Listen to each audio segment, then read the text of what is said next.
Ghislaine d'avoir accepté voilà, d'être présente aujourd'hui et de nous présenter tes travaux. Donc je présente Ghislaine pour ceux qui ne la connaissent pas. Ghislaine Chabert est professeure en sciences de l'information et communication à l'université Jean Moulin Lyon 3. Elle nous a rejoint cette année, depuis septembre. Elle est responsable du master audiovisuel médias interactifs numériques, jeux et jeux, donc du département formation et communication au sein de la faculté des lettres et civilisations. Son travail de recherche s'inscrit dans le champ relevant des usages et expériences numériques et elle interroge nos rapports aux images contemporaines dans leurs multiples formes, médiation et dimensions. Elle observe en effet ces phénomènes dans différentes sphères, pratiques culturelles, professionnelles, intimes, et tente de comprendre ces objets de recherche qu'est l'écran et ses médiations à partir des expériences émotionnelles, immersives et spatiales de ses utilisateurs. Donc elle a à cœur de nourrir également une réflexion sur les relations entre les approches des sciences de l'information et de la communication avec celles de la recherche-création et notamment autour du concept d'expérience. Merci Ghislaine encore une fois et je te donne la parole. Merci beaucoup Mabouka, tout d'abord pour ton invitation à présenter mes travaux récents dans le cadre de ce séminaire. Et également, pour moi, c'est toujours un plaisir de présenter mon travail dans le cadre de ce réseau IMPEC. Je me souviens être venue, il y a de cela quelques années, sur l'invitation de Christine de Vlotte aussi, à présenter mon travail d'HDR à l'époque sur les espaces de l'écran. Et je dois dire que c'est vrai que ce temps-là et qui a donné lieu à publication a été très important aussi par la suite, dans la suite de ma carrière. Merci à vous deux, en tout cas encore pour votre invitation aujourd'hui. Donc je suis très heureuse, comme je disais, et je vais vous demander un petit peu d'indulgence malgré tout, parce que aujourd'hui je vais vous présenter différentes pistes de recherche que je mets en place depuis quelques années autour des questions de l'immersion. Et j'espère que ce travail de réflexion qui est encore empirique, qui s'appuie sur différents projets sur lesquels j'ai pu travailler, pourra donner lieu à peut-être un ouvrage bientôt sur ces notions d'immersion, d'expérience immersive, telles qu'on peut se les représenter et à la fois les théoriser, mais aussi les comprendre en sciences de l'information et de la communication. Voilà, donc je vous ferai quelques propositions dont j'aimerais avoir votre retour aussi. Pour démarrer, je voudrais m'arrêter sur cette citation de deux chercheurs en SIC qu'on connaît bien, surtout en sociologie des usages, donc Francis Jauregui-Berry et Serge Proux, qui ici nous proposent une certaine définition de la notion d'expérience. Comme vous avez pu le voir dans l'intitulé de la présentation, j'ai bien indiqué le fait de travailler sur l'immersion dans l'écran à partir des questions sur les expériences que l'on peut faire à travers ces immersions, et des narrations des émotions dans l'espace des réalités virtuelles. Donc l'expérience ici, comme on peut le voir, donc je vais lire la citation, donc les usages des technologies de communication peuvent être étudiés et comme pratique locale et comme construction générale. La notion qui permet le mieux d'appréhender cette double dimension des usages, à la fois dominée par l'hétérogénéité de leurs principes constitutifs et par la nécessité de leur donner un sens, est celle d'expérience.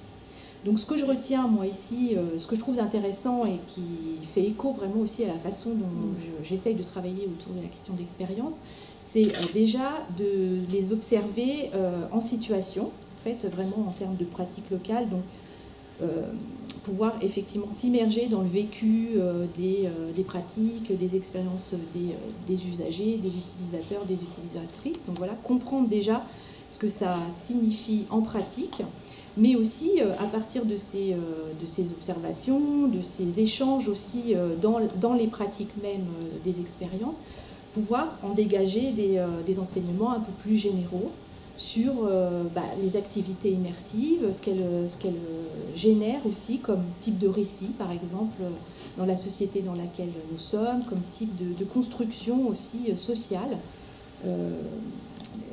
et d'usages sociaux qui portent aussi sur ces expériences. Donc je trouvais que c'était assez intéressant et c'est pas évident de trouver des outils théoriques encore en sciences de l'information et de la communication sur cette notion d'expérience, et je pense que justement on a encore à proposer des manières de la définir qui puissent tenir compte des expériences des écrans et du hors écran également.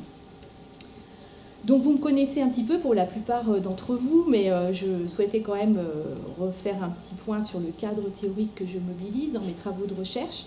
Tout d'abord, tout mon travail peut se comprendre à partir d'un parcours sur les usages.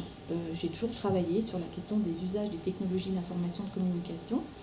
Et plus récemment, justement sur l'intégration de cette notion d'expérience communicationnelle qui, je pense, est importante pour qu'on se saisisse au mieux, justement, des émotions qui peuvent être liées aussi à ces usages et aux expériences immersives. Donc, pour faire un petit peu le point sur ce parcours, ce que je peux dire, c'est que j'ai toujours travaillé sur des objets d'études, sur des objets de recherche émergents. Donc, des usages émergents, on peut dire aussi. Moi, ce qui m'intéresse, c'est justement comment se construisent à la fois les significations ensemble, les significations sociales, mais aussi les designs que ça génère en termes derrière de propositions, d'interactions, de contenus à expérimenter. Donc cette notion d'émergence, elle me paraît être aussi peut-être une piste intéressante pour nous en sciences de l'information et de la communication, à définir peut-être un peu plus précisément ce concept d'émergence. Et ici, je voulais simplement évoquer le travail de Caroline Anger, qui en propose une définition que je trouve assez intéressante, que je vais vous lire. Donc, elle considère l'émergence comme des pratiques qui peuvent être considérées les pratiques qui peuvent être considérées comme émergentes en ce qu'elles agrègent plusieurs mondes. Donc c'est intéressant, je trouve, dans cette idée justement de multi-écran, de comprendre aussi l'émergence à travers plusieurs mondes traversés. Et puis si on reprend également l'étymologie du terme émerger, il y a bien cette idée de traverser un milieu, de sortir d'un milieu qu'on a traversé. Donc bref, je voulais vous faire partager un peu ces petites recherches que j'ai menées en préparant ce séminaire, qui je pense peuvent être des pistes intéressantes aussi pour nos travaux, et également par rapport aux émotions que l'émergence elle-même peut susciter. Donc bien entendu, on a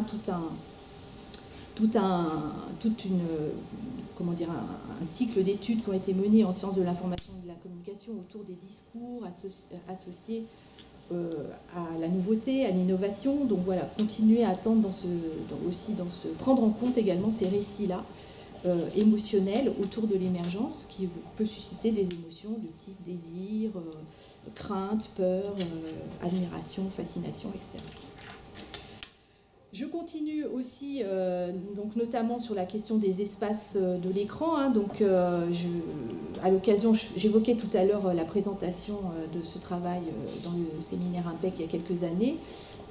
Pourquoi ? Parce que pour moi, pour comprendre aujourd'hui les usages des écrans, il faut s'interroger sur les spatialités qui sont aussi éprouvées par ces médiations-là. Et les spatialités aussi en termes d'émotions qu'elles vont générer, d'interspatialité entre les écrans, de circulation de l'information à travers de multiples écrans. Donc ça m'intéresse d'être dans l'antre, en fait, et de ne pas me contenter de travailler que sur un objet fixe, stabilisé, mais plutôt être dans les médiations, l'entre-deux des écrans et des espaces qui sont traversés, des mondes justement traversés, puisque comme on le voyait, l'émergence peut se définir à travers aussi cet entre-deux-là. Et puis bien entendu, qui parle d'espace de l'écran parle aussi justement de comprendre les multisensorialités qui peuvent être associées à ces divers espaces, les émotions qui sont générées et les expériences communicationnelles immersives qui en découlent. Donc pour ce qui est aussi de la compréhension justement ces régimes émotionnels, on peut dire du digital, mobilisé autour des écrans, pour moi, et pour comprendre ces rapports de sens, donc ici en assumant complètement le jeu de mots autour du sens, à la fois les significations qu'on y projette, mais aussi les sensorialités qui sont associées à ces expériences et ces usages, il me semble important, en plus de nos travaux en SIC, de mobiliser d'autres disciplines qui sont utiles dans la manière de les appréhender. Donc la sociologie des usages, je l'évoquais tout à l'heure bien sûr, et les imaginaires sociotechniques, avec les travaux de Certeau, Proulx, Jouette, Grandjean, Massot dernièrement, mais également ceux de l'anthropologie, de la communication et des médias, notamment ceux par rapport à la compréhension des espaces aussi d'interaction, des espaces émotionnels, avec ceux de Ouinquin, de Fabienne Martin-Juchat sur la question des émotions et des médias, mais aussi de manière plus proche de mon collègue Jacques Ibanez-Bueno, qui travaille aussi beaucoup sur ces questions d'anthropologie des médias numériques, ou bien David Galli, aussi un chercheur en cycle. Ces rapports de sens aussi, bien sûr, on nous questionne sur la façon dont on peut les appréhender en termes de méthodologie. Et là, encore une fois, à un moment donné, dans mon parcours sur les usages, je me suis rendu compte qu'il était intéressant de croiser des approches classiques des usages, avec ces imaginaires pris en compte, ou les récits que j'évoquais tout à l'heure, les filiations aussi possibles d'une pratique à une autre, avec des méthodologies innovantes permettant de s'approcher aussi de la question des émotions. Et c'est à ce moment-là que j'ai commencé aussi à expérimenter des approches en anthropologie visuelle et multisensorielle, donc notamment toutes celles des Visual Sensory Studies, classiquement, donc avec Sarah Pink, Ferrarini, McDougall, et puis de manière plus appropriée sans doute aux pratiques digitales et mobiles, ceux de Bolstorff et Petrova Liliana, qu'on a le plaisir d'avoir dans la salle.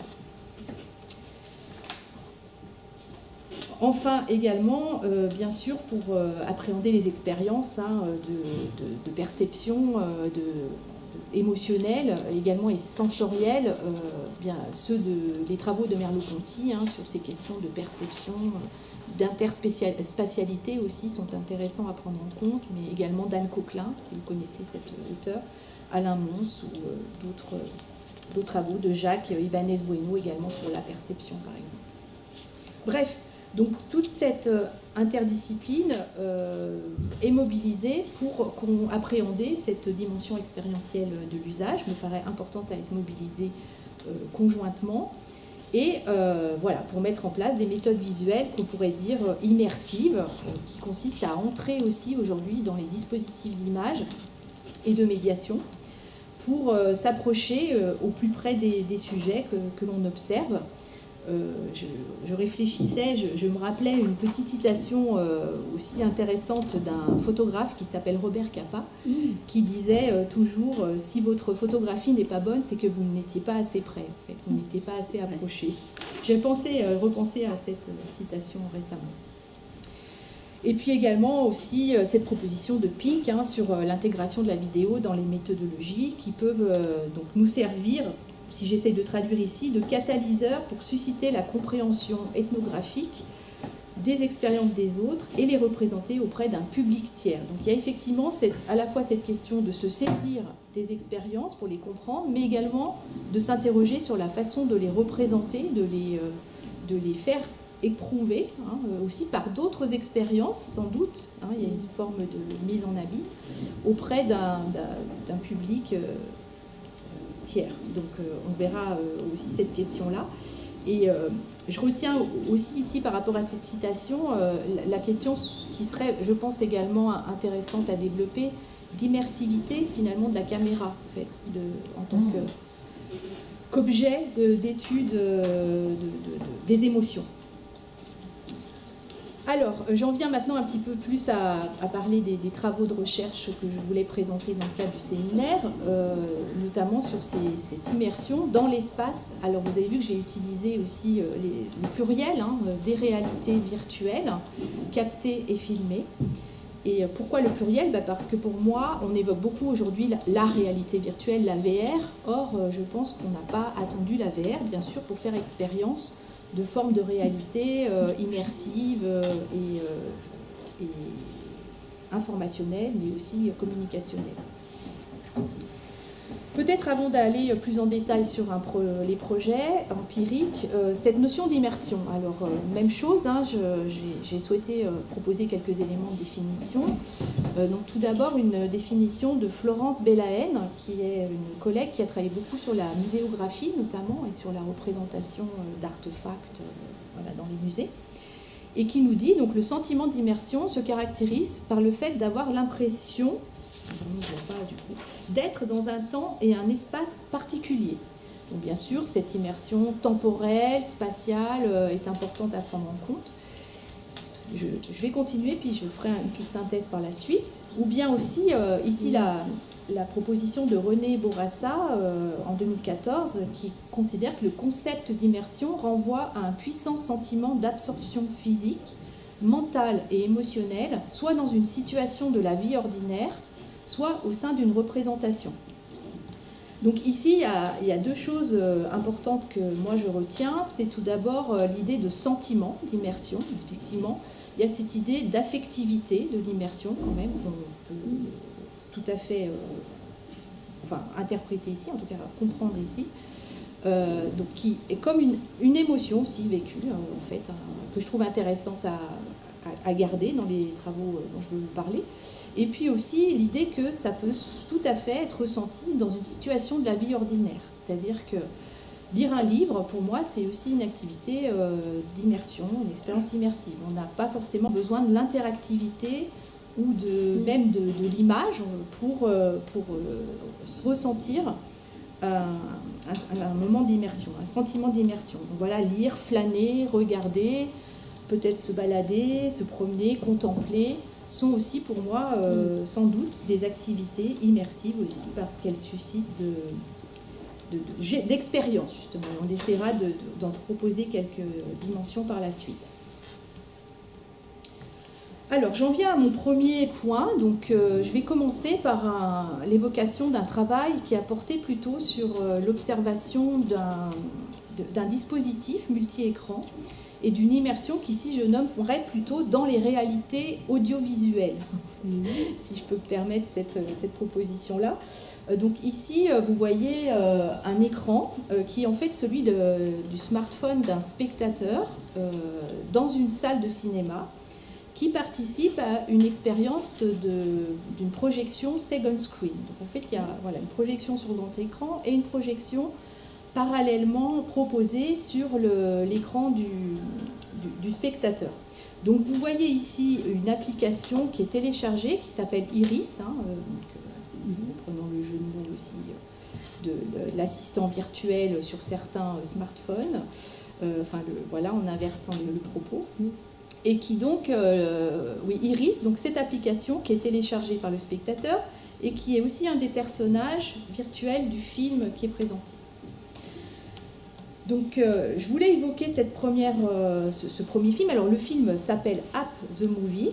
Il a été présenté en 2013 dans un festival qui s'appelle le Festival Tous Écrans à Genève, que vous devez connaître sans doute, et qui est devenu par la suite le GIF, Geneva International Film Festival. Et on a eu l'occasion, avec des étudiants de master, de proposer un travail en recherche-création autour de ce dispositif, puisqu'il fallait qu'on propose une adaptation. Voilà, donc on s'est immergé dans le projet. Je trouvais aussi vraiment intéressant le fait dans ces réalités audiovisuelles, justement, de s'interroger sur le cinéma, finalement, l'espace filmique comme un dispositif aussi. Et ici, on peut reprendre sans doute la proposition de Barthes dans un article très intéressant qui s'appelle « En sortant du cinéma », écrit en 1975, où il explique, il essaye de proposer des explications de cette expérience que l'on vit lorsqu'on va au cinéma. Et donc là, voici quelques éléments. Donc j'ai presque la sensation d'avoir fait un voyage. J'étais ailleurs, dans l'espace diégétique de ce monde qui m'emportait, dans ce côté de l'écran où le film s'adresse à moi et me donne ce sentiment très fort d'être tout à la fois ici et tendu vers là-bas.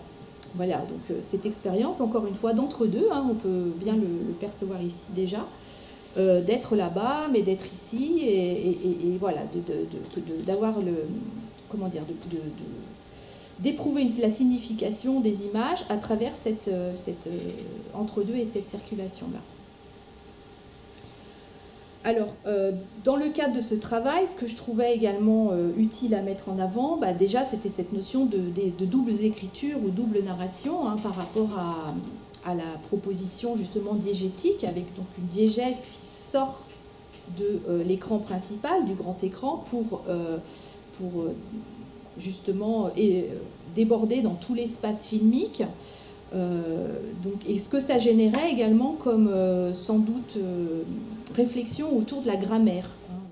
Alors le bilan qu'on peut faire d'un point de vue un peu plus, voilà, en prenant de la distance par rapport à ce projet, c'est effectivement l'espace diégétique qui est en quelque sorte étendu, qui devient partenaire de la narration. On peut reprendre ici un spécialiste du cinéma qui est André Gardis, qui l'expliquait déjà dans certains travaux en 93. Que le smartphone personnage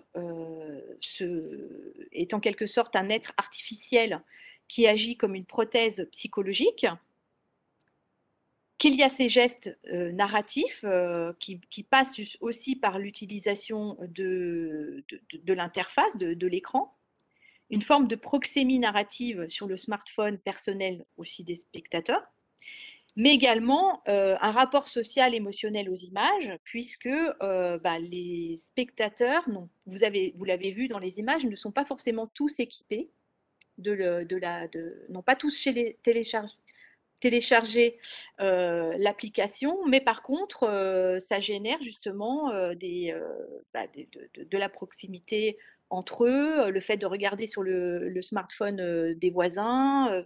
Il y a une forme d'expérience collective qui est éprouvée, qui est repérée dans le cadre de ce dispositif, donc qui peut laisser aussi entendre qu'il y a une place pour une immersion qui serait également partagée et pas forcément strictement individuelle dans les expériences.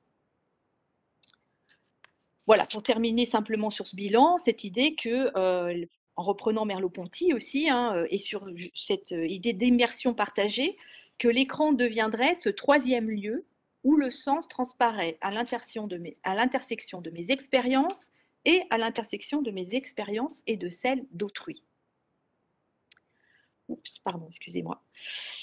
Deuxième temps dans la présentation et dans des travaux de recherche que j'aimerais présenter, va porter sur les immersions dans les réalités virtuelles synesthésiques. Alors voilà, c'est pour distinguer un peu d'audiovisuel, bien que je ne sois pas du tout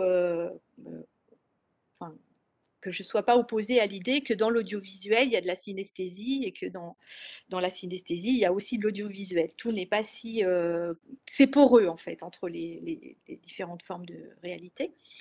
Et tout d'abord, évoquer ce projet, The Enemy de Karim Ben Khalifa, qui est un dispositif en réalité virtuelle qui porte sur la médiation d'une forme de patrimoine journalistique et Karim Ben Khalifa, c'est un photographe de guerre qui a mené beaucoup d'interviews avec des soldats de différents conflits mondiaux et qui a souhaité rendre compte de la perception de la guerre par ces soldats à travers donc un dispositif de réalité virtuelle, mettant le spectateur en situation d'écouter les récits des soldats, justement, de faire rencontre en fait avec les avatars des soldats et de pouvoir comprendre voilà, le sens pour eux de la guerre et finalement, pour beaucoup d'entre eux, considérer que ce sont les mêmes valeurs qui sont importantes, celles bien sûr de la famille, voilà, de la fin du conflit. Donc c'est une expérience qui m'a beaucoup marquée et pour plusieurs raisons.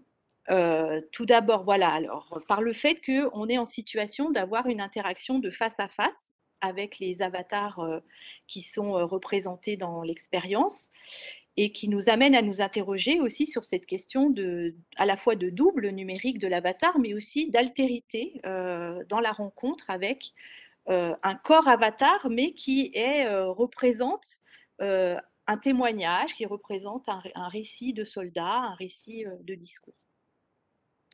Donc c'était une expérience assez forte par rapport à ça. Et puis de se retrouver justement en situation interactionnelle, voilà, d'être dans une posture de l'écoute, dans un mode conversationnel, de face à face, de regard des yeux dans les yeux. Il y a vraiment, c'est une expérience interactionnelle assez forte et à réaliser, et en même temps de pouvoir profiter justement de l'expérience de la réalité virtuelle pour, par exemple, tourner autour. Alors tout le monde ne le fait peut-être pas parce que ce ne sont pas des rites qu'on a l'habitude de faire, hein. Quand on converse avec quelqu'un, on va pas aller voir derrière ce qui se passe. Mais voilà, il y a cette possibilité aussi de la réalité virtuelle de faire une autre expérience des interactions avec ces altérités numériques qui doit être sans doute soulignée. Et puis ce qui était également intéressant, et c'est aussi la raison pour laquelle je voulais parler de ce projet, c'est que c'est une expérience que l'on peut faire à plusieurs de la réalité virtuelle. Donc on peut être plusieurs spectateurs, spectatrices en train d'expérimenter The Enemy, et qu'il y a une représentation des autres expérimentants dans l'image de la réalité virtuelle elle-même. Vous en avez ici un petit exemple où on voit une ombre projetée qui représente la place où se situe une autre personne, alors que moi-même, je suis en train d'expérimenter en première personne, comme vous le voyez ici, l'espace diégétique proposé. Donc je trouvais ça intéressant aussi qu'il y ait des propositions de faire naître la présence dans ces espaces-là également, donner ce sentiment de présence des autres aussi, ne serait-ce que pour ne pas, c'est pour des raisons un peu pratiques ici, hein, pour pas voilà, se toucher et voire se heurter, bah voilà, qu'on sache où sont les autres spectateurs. Alors j'avais prévu de mettre une petite vidéo, mais peut-être qu'avec la visio, ça risque d'être compliqué de sortir, revenir. On pourra peut-être voir après si vous voulez.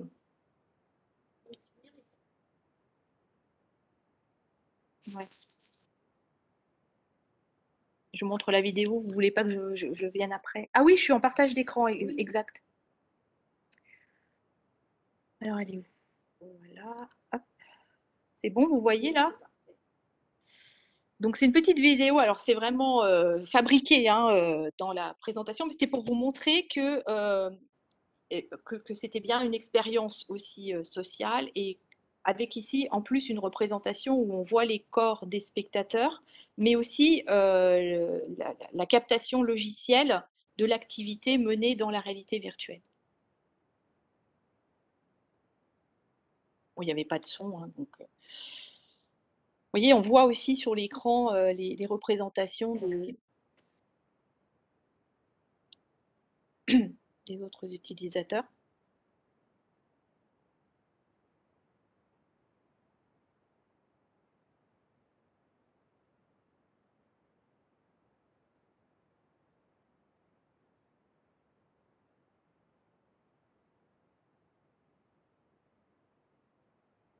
Voilà, donc c'était juste une petite séquence un peu méthodo pour vous montrer comment on avait pu travailler aussi là-dessus. Venir là, hop. Alors, à présent, je voulais vous parler d'un autre projet en recherche-création, un peu plus récent, qui a été réalisé avec une de mes collègues, Carline Groupière, qui est maîtresse de conférences en sciences de l'art. Et il s'agissait ici d'un projet également de médiation d'un patrimoine, en l'occurrence là, le patrimoine des légendes et des lieux, disons, emblématiques de Savoie. Et nous avions donc dans l'intention de produire un dispositif que nous avons donc appelé réalité impossible, aussi en jouant sur le jeu de mots de réalité impossible, comme étant des façons à la fois de montrer des choses qu'on ne peut pas voir dans la réalité, de faire aussi, de permettre de faire des choses que l'on ne peut pas forcément faire dans la réalité, par exemple traverser, voler, etc., se téléporter. Et en même temps, voilà, sur cette idée aussi de proposer des êtres, des présences, des créatures, des légendes dans ce dispositif. Donc je mets traverser l'écran parce que c'est avec ce projet que j'ai pu le plus mettre en application des méthodologies immersives, puisque nous étions deux à travailler ensemble, donc elle en sciences de l'art pour la partie création, moi en sciences de l'information, de la communication aussi sur la partie narrative, mais également des usages et des expériences et des allers-retours, bien sûr, entre nous deux pour faire évoluer le dispositif.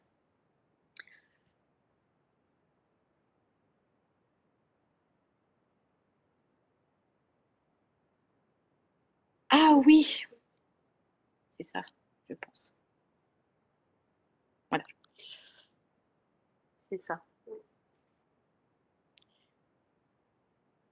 Oui, alors c'était aussi un projet interdisciplinaire puisque comme on avait la volonté de travailler sur la médiation du patrimoine, on a dû aussi travailler avec des collègues des musées, notamment du musée savoisien à Chambéry, et d'autres collègues historiens de notre laboratoire de l'époque pour toute la partie voilà, sur la démarche historique également.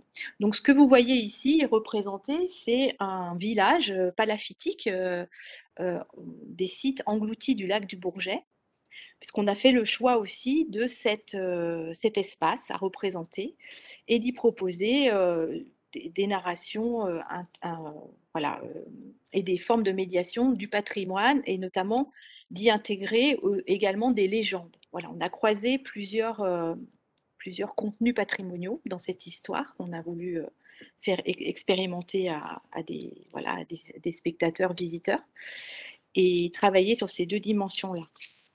Vous avez là quelques exemples d'images.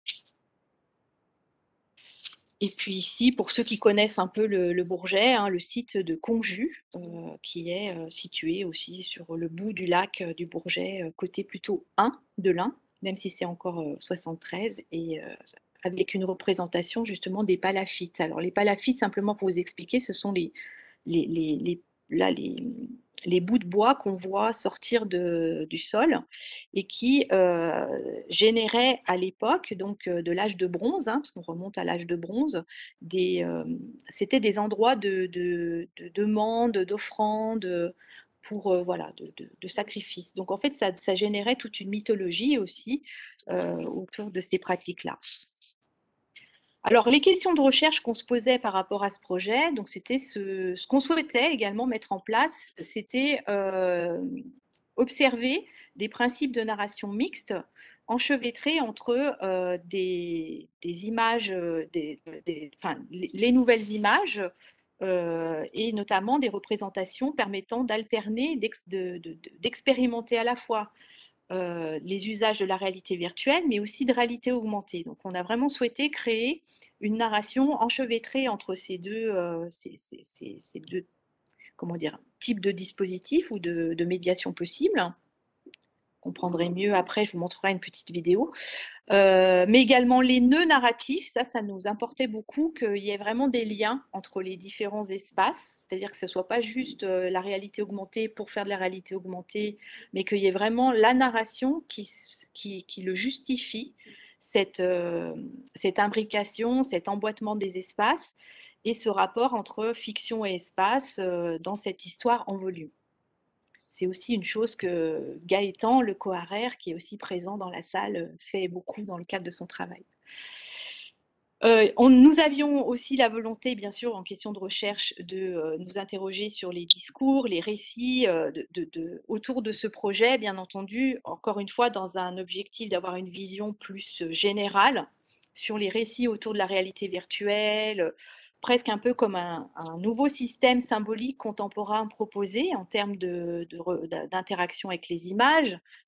J'ai vu parfois proposer l'idée d'un mythe, un nouveau mythe moderne, et qui, pour moi, je trouve, se manifeste beaucoup par le fait que c'est encore un espace, je trouve, qui se cherche en termes même de lieu d'expérience.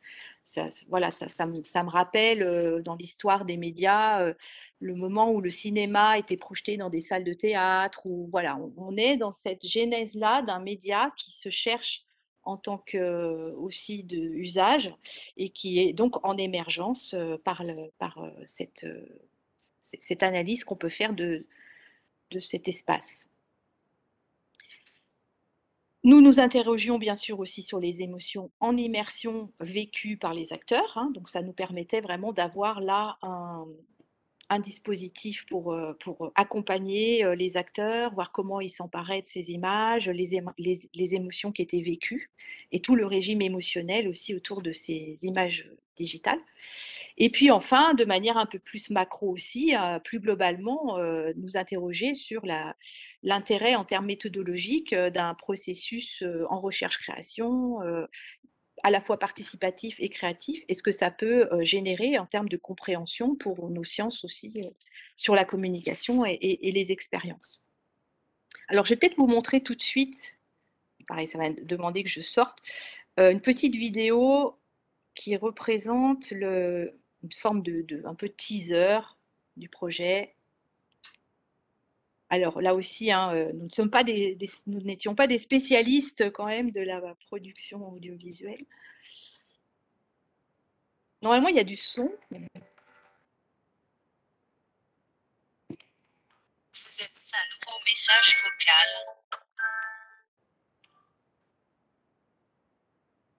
Station de la baie de Conjux.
Qui avait bien cette idée d'imbriquer hein, les deux patrimoines. Les légendes d'un côté, on le voit bien avec. Alors, je me mets en diaporama. On voit bien au niveau des,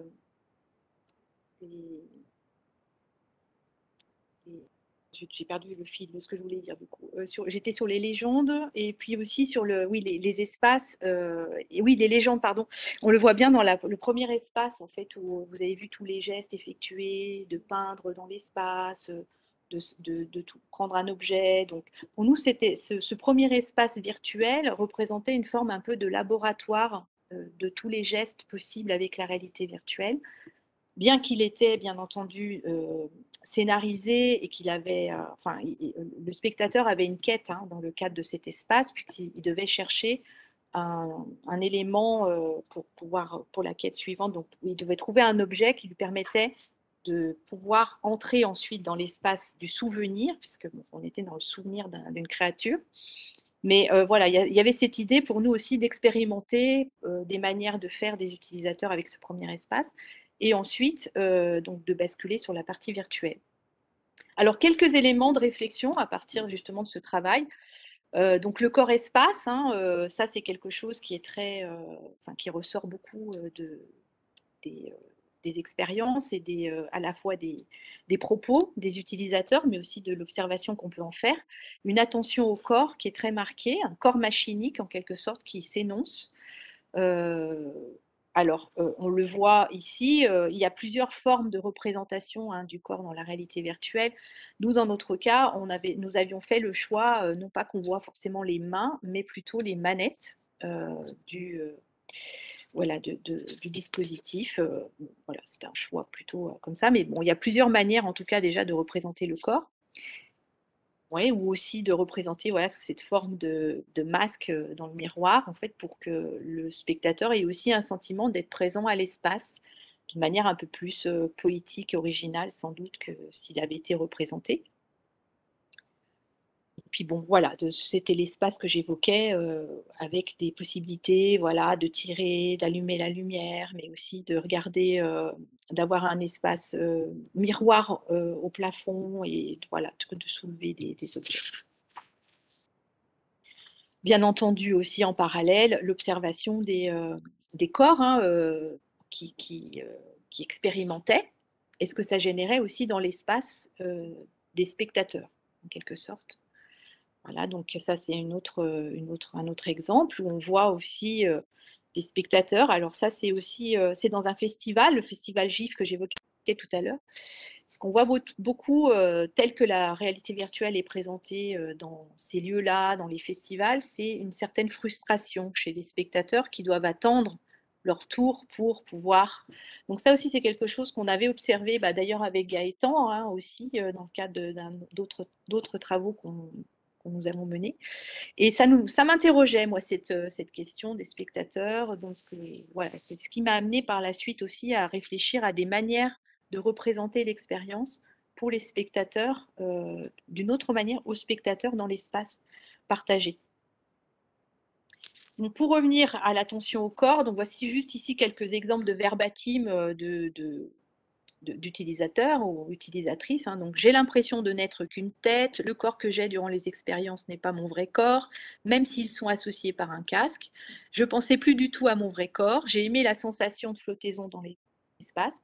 Le corps virtuel et le corps physique vont devoir passer un accord pour fonctionner ensemble. J'aime bien cette idée-là aussi. Donc, il y a une recherche quand même, malgré tout, de matérialité vécue dans la réalité virtuelle, avec un manque quand même qui se fait assez ressentir, c'est de pouvoir toucher. Et là, je pense que enfin, on pourrait étendre cette idée avec le travail aussi d'un collègue que vous connaissez, hein, Bodini, sur le corps sans organes. D'ailleurs, j'avais assisté à sa présentation à IMPEC 2018 et j'avais été très intéressée par sa manière de penser la matérialité et ce corps sans organes. Et donc, je le cite là, le spectateur joue donc avec les objets 3D de la VR, les contourne, les accumule, les suspend dans l'espace virtuel, les lance au plafond, cherche à se heurter à une matérialité impossible. Voilà. C'était vraiment très intéressant cette proposition. Donc voilà, ce corps qui est machinique, mais également performatif et narratif. Et là, on peut reprendre les propositions déjà hein, de Weisberg sur l'image actée comme un corps qui agit aussi dans l'image de Formentreau. Donc vraiment cette idée d'accéder à un contenu, ici patrimonial, par le mouvement du corps, par le corps. Le geste au service de la narration. Pour nous, c'était important aussi de faire comprendre, par exemple, que c'est Palafite nécessitait justement d'aller déposer et que c'était par ces gestes-là qu'on pouvait créer une forme d'anthropologie aussi des gestes, puisque faire revivre un geste ancestral dans une médiation plus contemporaine et digitale. Donc, et que ce soit par le geste qu'on puisse comprendre aussi ces pratiques-là, ces usages, ces us, si on reprenait le terme, et par l'incorporation de l'information. Une forme de narration finalement aussi émotionnelle qui passe par la navigation, un rapport à l'espace par le parcours, puisqu'effectivement, il y a une nécessité de se déplacer, d'aller chercher des objets. Donc, il y a ce rapport à l'espace par le parcours et en même temps aussi par le paysage, puisque nous sommes immergés dans un certain monde, une atmosphère. Il y a ce rapport également qui est très important, atmosphérique, nous pourrions dire, à l'information et présentée, et qui, en termes d'émotion, suscite aussi des retours et des sentiments dans la réalité virtuelle. Une forme aussi de corps émotionnel en mouvement. D'ailleurs, l'émotion, si on reprend Fabienne Martin-Juchat, elle le définit très bien hein, dans son livre sur le corps et les médias, comme étant en mouvement. Hein, émotion, c'est immovere étymologiquement, donc c'est l'idée vraiment qu'il y a quelque chose qui se met en mouvement en soi. Donc à la fois par le corps, effectivement, et toutes les possibilités de bouger, de se déplacer, de se mettre en mouvement telles qu'elles sont représentées, ou en tout cas, même si c'est de manière virtuelle dans la réalité virtuelle, dans l'espace immersif, donc où on peut bouger, danser, sauter, errer, flâner, regarder autour, contourner, mais aussi traverser, être traversé soi-même, ça arrive, hein, parfois il y a des choses qui nous attraper, flotter, tomber, zigzaguer, donc voilà, d'expérimenter aussi des techniques du corps, si on peut reprendre la proposition de Marcel Mauss, inédite en quelque sorte dans l'interaction dans l'espace immersif, tout en en ayant conscience de son corps propre, émotionnel, qui peut continuer à avoir conscience de l'espace physique dans lequel il est inscrit. Et là, c'est une proposition que fait René Bourassa, qui a aussi beaucoup travaillé sur les avatars et la réalité virtuelle. Bref, des scénographies en mouvement qui, effectivement, sans doute, moi, je trouve un lien assez intéressant à mettre en avant avec les arts vivants également, le théâtre, la danse, les installations. Il faut peut-être que j'accélère un petit peu, non, le temps passe. Et puis cette expérience empathique également, alors qui crée un peu de paradoxe malgré tout, parce que on se retrouve dans une forme d'être seul dans une histoire, à expérimenter la réalité virtuelle. Bon, pas toujours, hein, on a vu tout à l'heure avec The Enemy qu'il peut y avoir des propositions aussi d'expériences collectives, mais ça reste encore assez, voilà, c'est encore peu développé. Donc, solitude dans une histoire, même quand on lit un livre, hein, c'est un peu la même chose. On se retrouve seul avec ses personnages, son espace, ses décors, son histoire. Et en même temps, faire cette expérience empathique de sensation de présence, d'apparition, disparition. Bon, je me suis tentée de faire une proposition d'une forme d'ontophanie numérique en citant Samira Ibn El-Kaïd. Et tout un univers de présence sensible quand même qui gravite autour de l'expérience et d'apparition de créatures. Donc là, ça m'a fait penser à une œuvre que je voulais évoquer qui s'appelle Transition. Vous pourrez aller voir le petit teaser, il y a un teaser sur YouTube enfin, même pas, c'est en fait toute l'expérience est représentée sur YouTube et notamment avec beaucoup de présence des animaux dans la VR qui nous accompagnent tout au long de l'expérience, un peu reprenant un peu l'idée de l'Odyssée de Pi. Je ne sais pas si vous avez vu ce film où on trouve un personnage en situation de partager tout le film quasiment avec un tigre sur une barque. Et en plus ici, on est sur une barque également avec un chien. Voilà. Donc un espace qui est également, qu'on pourrait dire flottant, hein, dans cette idée d'entre-deux, d'une entité corporelle, émotionnelle en flottaison d'ailleurs. Hein, ici, on pourrait reprendre également tout le travail fait sur les espaces flottants d'une collègue qui est Carole Brandon, hein, qui s'intéresse beaucoup à ces questions d'entre-deux, des espaces, dans les dispositifs hypermédias et immersifs également. Reprenant peut-être aussi cette forme d'expérience des images propres à l'hologramme, qui je trouve mériterait qu'on s'y attelle davantage aussi en termes de présence que ça suscite, comme image qui flotte aussi. La définition d'un hologramme, c'est une image qui flotte dans l'air. Hein, donc je pense que ça peut être un concept intéressant aussi pour la réalité virtuelle. Et puis enfin, cette expérience particulière de retournement sur soi-même, de corps en fait, mais qui se retourne sur soi, de soi immergé, qui va être favorable malgré tout à une prise de conscience de son propre corps, de sa propre activité sensible dans la réalité virtuelle, tel que le définit par exemple Bernard Andrieux avec son concept d'immersion, hein, de quelque chose qui paraît qui rejaillit qui traverse un milieu, mais qui sort d'un milieu, et d'aperception, ou d'aperception de Jacques Ibanez Bueno, reprenant bien sûr les travaux de Merleau-Ponty par rapport à ça, sur cette idée de prise de conscience en fait, de son propre soi dans la pratique et dans l'expérience. Et puis enfin, cette spécificité d'un regard qui est de se voir et se voir aussi en train de faire, en reprenant ici la proposition de Fourmentreau de nouveau. Voilà. Et puis aussi cette idée qui est très bien exprimée hein, par Marcel Proust hein, sur la lecture. Hein, je fais beaucoup de parallèles finalement avec le livre, la lecture, le fait d'être en immersion aussi, en solitude, mais en même temps une expérience qui renvoie vers soi par la lecture. Donc en réalité, chaque lecteur est, quand il lit, le propre lecteur de soi-même. Alors, pour terminer, sur la partie plus méthodologique, ça va aller quand même assez vite, vous inquiétez pas. Je me suis effectivement questionnée hein, par rapport à ce que je vous disais tout à l'heure, le fait qu'il y ait des spectateurs dans les espaces qui attendent. Je me disais, comment est-ce qu'on pourrait quand même, donc, on avait fait ça aussi avec ma collègue hein, Carline Croupière, comment est-ce qu'on pourrait représenter l'immersion, proposer une autre forme de médiation de ces images de réalité virtuelle dans les espaces. Et donc, en gardant en tête hein, les travaux des anthropologues visuels assez connus comme Mead et Batson, hein, ici, notamment sur leur travail sur les communautés à Bali. Hein, donc, we cannot just stick to observation. Pardon, je ne vois pas du coup toute la citation, mais ouais.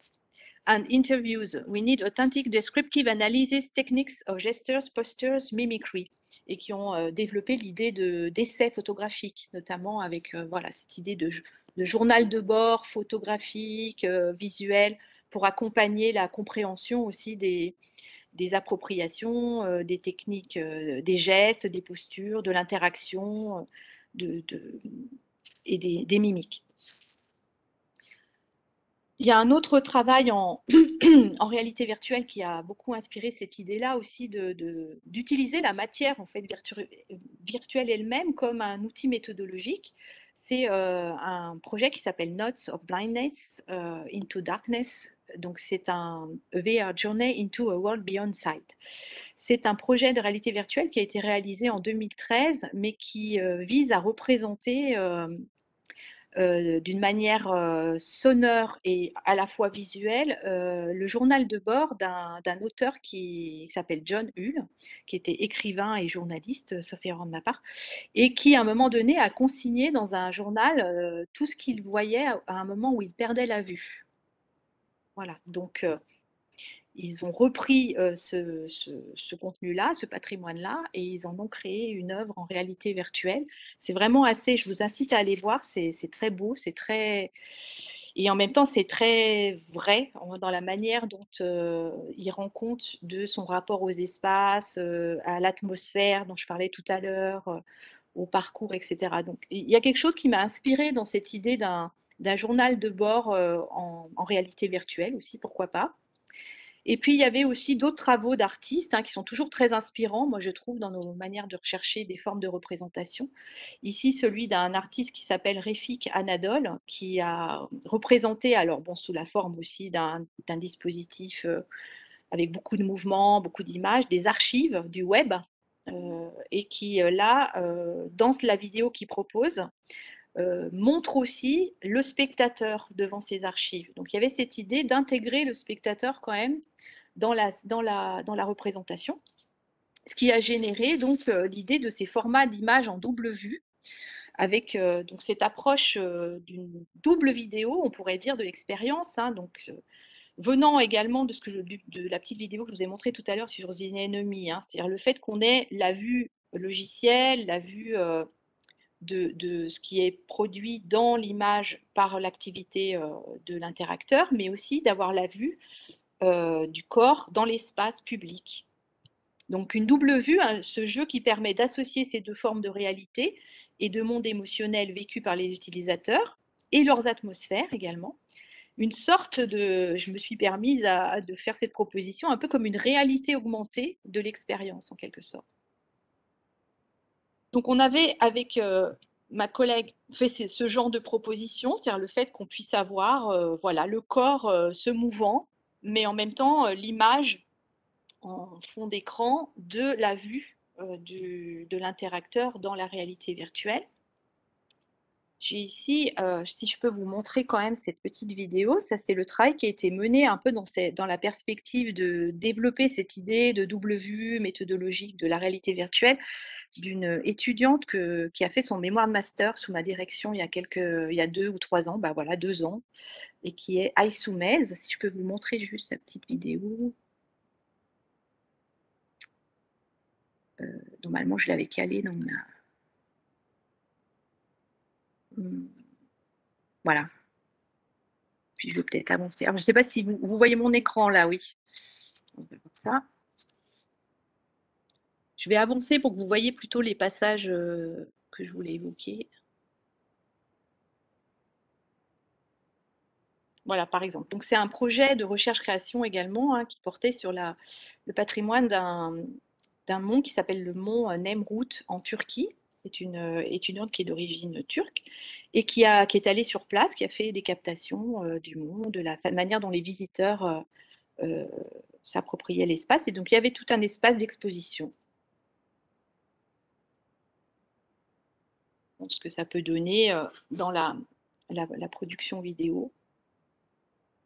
Other inside the machine when they interact with the virtual universe and how they think about the other or others who looks at it during their experience who are outside. Voilà, donc vous voyez qu'on peut proposer des formes de représentation où on aurait le corps expérimentant, mais aussi la vue. On le voit un petit peu plus loin également sur une autre... voilà. Un autre exemple où... From this anthropological analysis, we can see that users need a certain otherness to interact in a virtual reality device. Voilà, donc je pense que vous avez pu comprendre de quoi il s'agissait. Ici.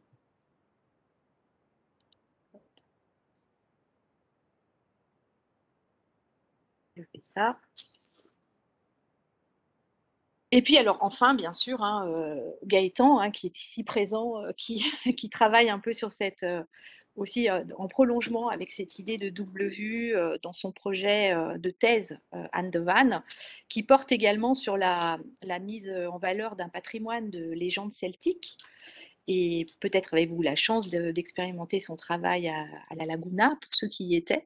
Mais voilà, où il passe aussi par une médiation via un dispositif de réalité mixte, réalité augmentée et réalité virtuelle, et où il fait des propositions de même chose, d'identifier, d'avoir cette double vue sur le corps des interacteurs et sur la vue, on pourrait dire, le point de vue justement des interacteurs sur la réalité virtuelle. Alors voilà, pour en venir à une conclusion qui sera plus sous la forme de perspective qu'on pourrait continuer à mettre en place sur la question des immersions par rapport à ces réalités digitales, je pense que ça nous engage quand même vers des travaux qui ouvrent des perspectives assez intéressantes sur les recherches sur les émotions par rapport aux dispositifs d'image, notamment autour de l'immersion dans cet audiovisuel synesthésique et qui nous amène à nous interroger aussi sur la disparition de l'écran, alors, ou en tout cas sur son invisibilité par rapport à l'expérience, hein, puisque l'écran reste quand même présent près de l'œil. Mais voilà, cette invisibilité, cette disparition qui pose question de l'ère vers laquelle on va tendre. Certains évoquent une ère post-mobile, hein, où peut-être on va se passer du smartphone dans quelques années à suivre. Sur les immersions et les altérités également, on en a parlé, hein, la question des présences, des expériences collectives des réalités virtuelles, et puis de tous ces récits collectifs qui naissent avec ces nouveaux formats d'images. Bref, tout ça nous amène à pouvoir arriver, je pense, à faire des propositions intéressantes sur les émotions. Et puis enfin, des perspectives méthodologiques aussi, hein, qui, à mon avis, pourraient tendre aussi sur la prise en compte de ce qui se passe en marge du dispositif. Là, je reprends une remarque qu'on m'avait faite lors d'un colloque. On m'avait dit, mais ça serait intéressant aussi d'essayer de comprendre ce qui se passe avant l'expérience, quand on sort de l'expérience, de la prendre vraiment voilà, dans toutes ces marges, justement aussi, et tous ces effets de contexte, hein, on en a parlé également avec Gaëtan il y a quelques temps, sur la narration qui sort du cadre strict de l'expérience des images, sur une forme d'intimité à générer avec les paroles en immersion. Donc, moi, je rêverais de pouvoir faire des interviews.